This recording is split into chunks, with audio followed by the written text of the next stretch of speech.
Now that I got approved, that's when the real work started. Because they introduced me to the studio who would be animating it, which is Studio Daisy. It's it's a studio under Twin Engine's umbrella because they have a lot of studios that they work with. And they introduced me to the staff members that would be working on it as well, which includes the director, which is Ohashi-san. I think it's Ohashi Yoshimitsu. Can you search that up, Kai? Who's a director who's been working in the industry for fucking years. Oh, there you go. Yeah. Oh, he did Excel World. Oh, Yeah, he's been in the industry for like 20 years or something. Maybe longer. Brotherhood storyboard, Noragami storyboard, Haikyuu storyboard. Yeah, this guy's done my a God. lot Yeah. of big shows. So I've learned. That's no Tempest. Yeah. Bokurano? Yeah, Vampire Hunter D. Bokurano. What? Code Geass? Wait, this Yeah. guy's been on everything. What the Captain heck? Sakura. Yeah. When I saw that he was directing my anime, I was like, wait, this is happening? Hell yeah, This is real now.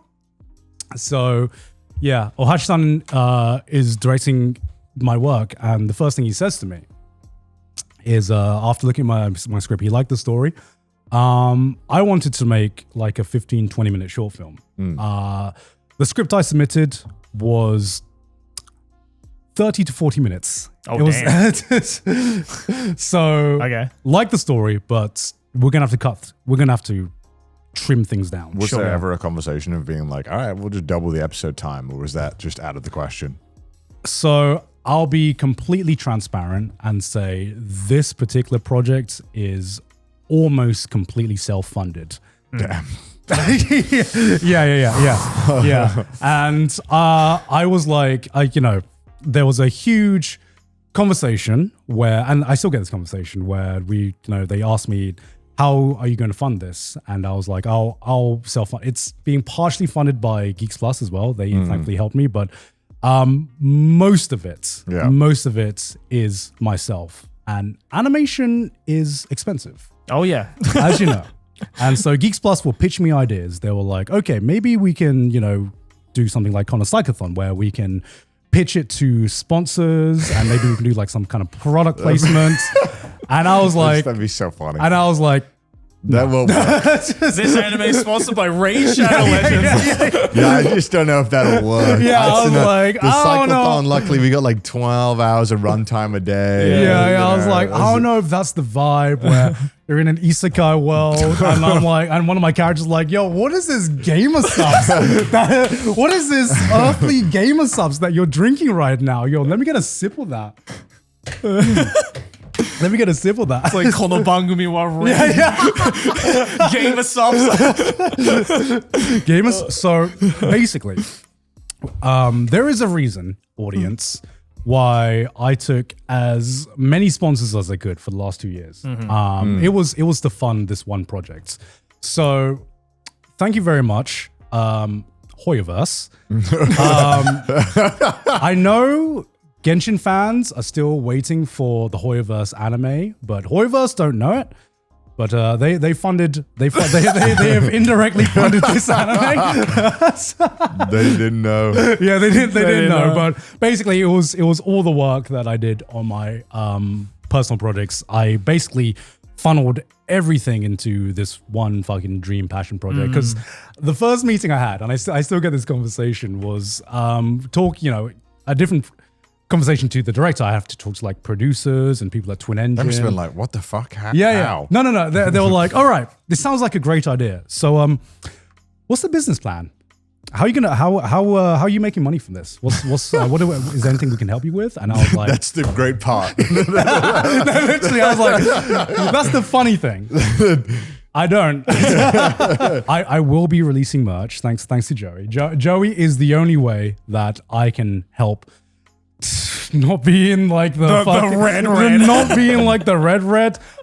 Because of the cost of the animation production and just anime in general, I'm pretty set that I know that I'm probably not going to make my money back on this. Even, it's kind of like the AX Booth kind of like deal where I just want to do something cool, and I'm going to be releasing merch. It's not completely finished yet, but it will be by the time the anime comes out. We're making some dope stuff for it. You are.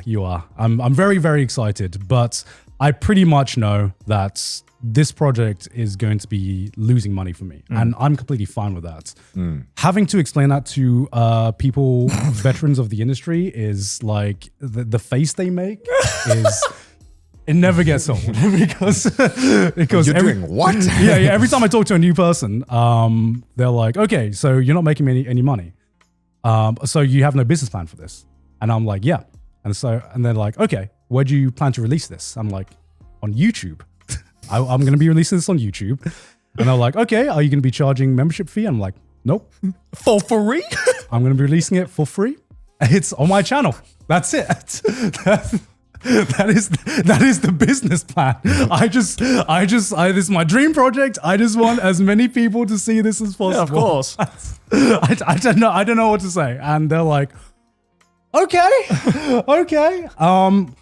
And so originally the budget I had wasn't even for 15 to 20 minutes. It was for I pitched a budget, and it was actually for a 10-minute animation.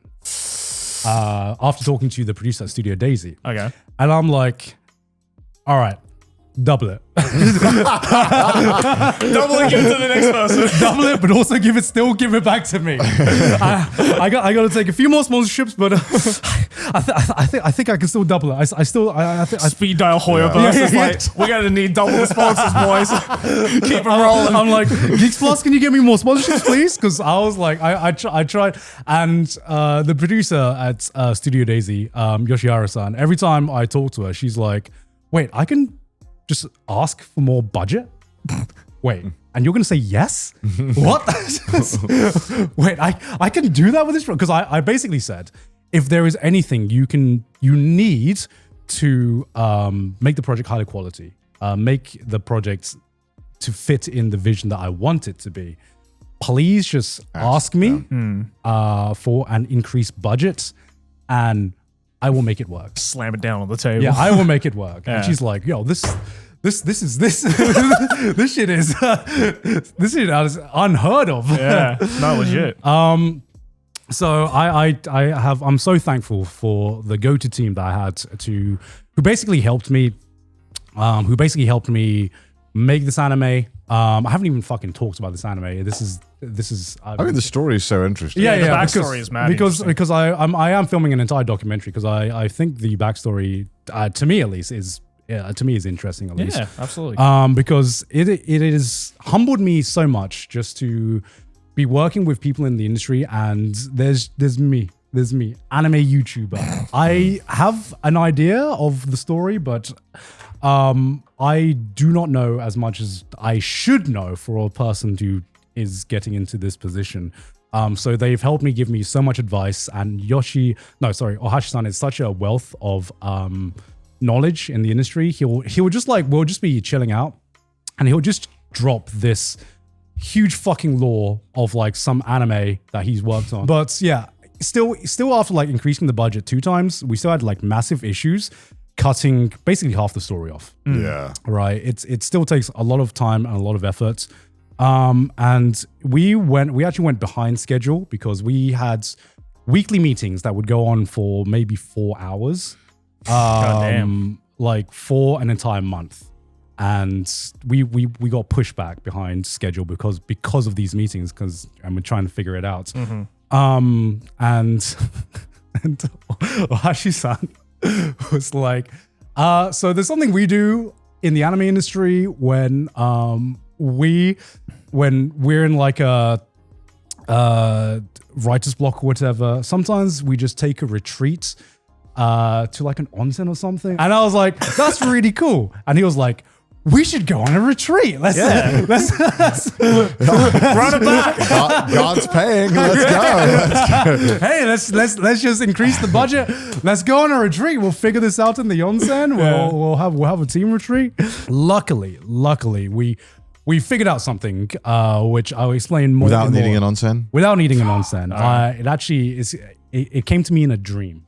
The ending of this show came to me in a dream. And sometimes, I don't know how my subconscious works, but you know when you're just immersed in something and you just can't stop thinking about it.